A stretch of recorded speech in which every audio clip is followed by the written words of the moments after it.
Hello and welcome to your favorite show, Identities Umhlobo, where we talk about issues that affect your lives, social, economic, and political issues. And we've been running with series about public finance management. We've learned a lot, and today we want to talk about the law that governs public finance management.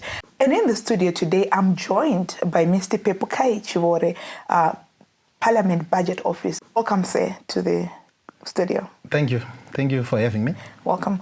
And I'm also joined by Madame Barbara Maiwasha from the University of Zimbabwe. Welcome, Madame. Thank you very much for having me. So in the past, Mr. Pepukai, I want to start with you. We have spoken about many issues that are around public finance management, but today we want to talk about the law that governs that. Do we have a law that governs public management? If public finance management, and if we have, what is the law and its highlights? Thank you very much for that question, Nyari. I'll contextualize my response within the Constitution. So the Constitution, that is Chapter 17 of the Constitution, provides for public finance management in Zimbabwe.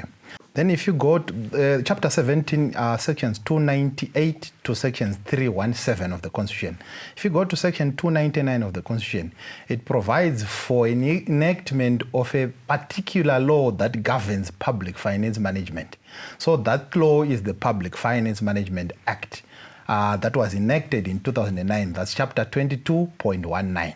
So the PFMA, I will call it the PFMA in short, is the supreme law that governs public finance management in Zimbabwe. And let me also emphasize that this law has an elevated, there's an elevated approach to this law. Because Section 4, subsection 3 of the same act says if there is any inconsistency with any legislation that governs public finance management in Zimbabwe, then the PFMA will prevail. But Matara Chirungu, Chekuti elevated, what does that mean to us laymen who are just watching this show?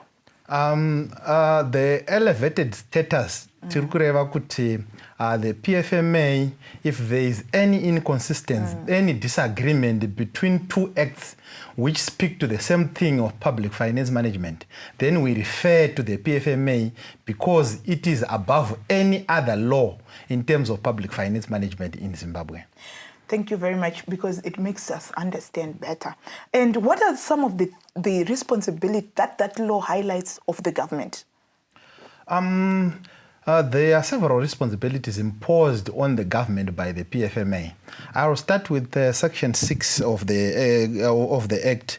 Section 6 imposes certain regulations and certain responsibilities on government. Then Section 7, certain responsibilities on the Minister of Finance. So the responsibilities of government are to manage public resources on behalf of the citizens. In managing public resources, the government is responsible to collect, to record, and to distribute those resources in line with the appropriations done by Parliament in what we call budget approval.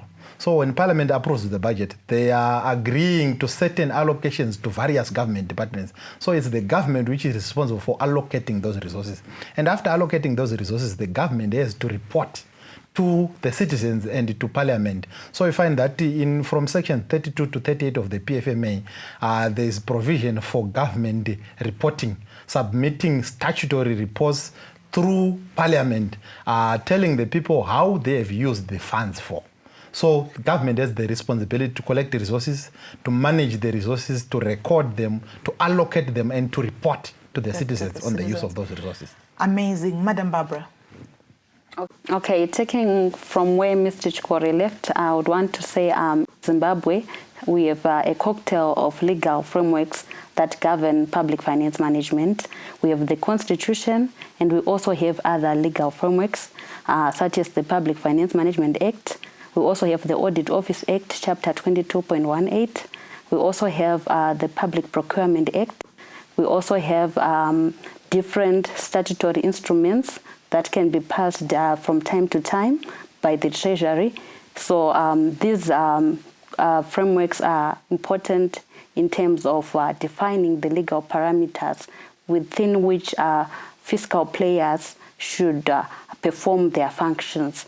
By that I mean they define the roles, the functions, and the powers of different finance management bodies and individuals.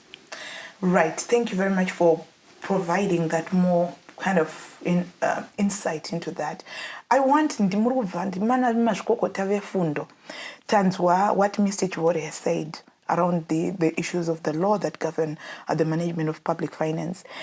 My citizens, how do they participate in public finance management, practically speaking, looking at where we're coming from and where we're going as a nation? There are a lot of ways through which the public can participate in public finance management issues. To start with, I can quote Section 67, subsection 2D of the Constitution, which says that every Zimbabwean citizen has the right to participate either individually or collectively in any gathering or in any individual meeting so that they can challenge, influence, or support the laws of the government or policies of the government. So this shows that citizens can participate through attending different gatherings that the government may call upon from time to time. For example, the budget process consultations, they can attend and contribute. And also, apart from that, the citizens can also participate through petitioning, because they have the right, according to Section 62 of the Constitution, they have the right to demonstrate or petition, but provided they do that in peaceful manners. So they have such rights that they can even challenge the government, but in peaceful ways.